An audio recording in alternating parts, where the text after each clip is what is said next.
7 years after the forest seemingly swallowed her brother whole, 17-year-old Jenny, whose story about Tom's disappearance has never been believed, sets out to finally say goodbye. But instead, she is pulled into a mysterious world of fairies and other creatures where nothing is what it seems. The Treachery of Beautiful Things by Ruth Frances Long. Prologue. The street lights flickered on outside the window, and Jenny looked up from her book. The artificial orange glow etched the silhouettes of leaves and branches against the glass. In the other room, Tom's flute sang out, trilling through an arpeggio before breaking into Haste to the Wedding. She heard Mrs. Whitlow laugh. Tom's music could bring delight to anyone, even the vinegar-faced music teacher who had, after 2 long years of lessons, declared Jenny unteachable. Mother wouldn't hear of that, naturally, so now Tom got a double lesson, and Jenny more time to read, and their mother was none the wiser. Jenny absently slid her locket across its chain and turned back to her novel. She liked it better lost in between the words, with Tom's melody filling her head like a musical score. "All right, Shrimp?" Tom was smiling down at her. It was already fully dark outside. She hadn't noticed the time pass. "Ready to go home?" She looked up at her big brother, taking in his light, slightly rumpled hair, the smile that turned up one cheek. His eyes crinkled at the corners despite their grim gray cast, and closed her book. Jenny didn't bother with a bookmark. She read like Tom played, constantly, hungrily. Her brother already had his backpack slung over his shoulder, the flute sticking carelessly out of it. "Sure," she said, pretending not to notice his forced cheer. She slid her book into her school bag and followed him into the chilly evening. "We're going to be late for tea. We'll take the shortcut," he said, hopping down the steps 2 at a time. Jenny opened her mouth to argue, but Tom crossed the road before she could say a word. In sunlight, she wouldn't think twice about taking the route past Branley Copse. It cut the trip home in half, but now, with the sun gone down behind the distant hills— "Oh, come on, Jenny." Lately his laugh had developed a sharp staccato edge. "Stop being so scared." Jenny shifted her bag from one shoulder to the other. She couldn't hold it against him. No one could hold anything against Tom. His smile alone, the jokes that hung around his eyes, would soon persuade them to his side. Tom strode ahead and Jenny ran to catch up before his long strides left her behind. At 14, he was already almost as tall as Dad. No wonder he called her Shrimp.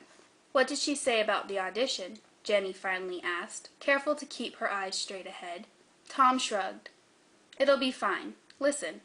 He reached back and pulled out the flute like a musketeer drawing his sword. The notes floated around through the twilight, haunting and beautiful. For a moment the music beguiled even her, but not entirely. There was something about the stiffness of her brother's shoulders. She peered up at him in concern. Tom had a wildness about him tonight, something just a bit desperate, as if his music scared him, and yet he needed it. His eyes slid closed, and for a moment she felt like she lost him, or maybe on hearing his music, lost a little part of herself. They reached the tree line and turned to walk along its edge, leaving the streetlights behind them. To her left, the ground rose to a mound where the trunks took root, forming a lattice of increasing darkness, the deeper she stared into the woods. She and Tom were only cutting along the edge, Jenny reassured herself, not actually going through the trees. And Tom was there beside her, playing his music, just because he could. Jenny paused, breathing deep for a moment, the notes clear and crisp as the air itself. They floated around her, soared and trilled, setting the hairs on the back of her neck shivering. They reverberated through her body, harmonizing with the rush of blood through her veins. The wind picked up, the trees moving almost in time to the music, the patch of woodland swelling in the darkness to embody something old and vast, the ancient forest that had once covered all the Weald. And all because of Tom's music, she thought distantly, music that was more than half magic. Tom broke off abruptly, sighing. The forest seemed to subside, his Pied Piper trick over. Jenny shook her head. Her imagination, that was all. Dad always said so. She slid her locket back and forth along its chain, nervously. You'll twist that right off one of these days, Tom teased. Then where will you keep your secrets? Jenny let go of the empty locket, and it fell back against her chest. I don't have any secrets. He tilted his head to one side. Not yet, but you'll need somewhere to keep them when you do, won't you? Jenny shrugged. The silence stretched until she remembered her question. Don't you want to do it? She asked. The audition? Tom glanced at her with a wry smile.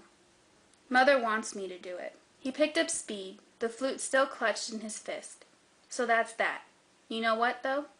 He only paused for a second, not giving her enough time to answer. She hasn't thought it through. I mean, she'll have to back off a bit, won't she? Well, maybe, but doubtful. Jenny didn't say that bit. His mood was fragile enough. Gifted, they called him, and Tom was, in so many ways. But while the world saw his musical abilities, Jenny saw only her brother. He loved his music, but not the pressure that came with it, from their parents most of all. There was a sudden rustle of leaves behind her legs, and Jenny jumped in alarm. Did you hear that? She asked. Hear what? Tom walked on, but Jenny stopped, staring into the dark woods. No light reached inside. The street lights were too far away, barely illuminating the edge, and the lights of the football field on the other side were still distant. She leaned forward. There. Something moved amid the trees, floating like a dream. Something made of leaves and bark, root and branch, but not. Tom, she whispered.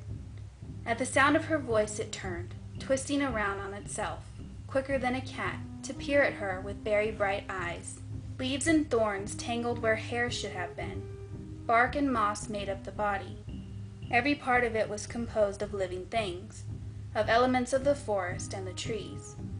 It lurched forward, heading straight for the tree line, for her. Jenny gasped and fell backwards, the world tilting. Tom yelled her name and sprinted toward her. The trees surged after him.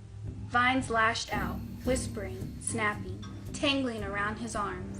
Roots burst from the ground to trip him.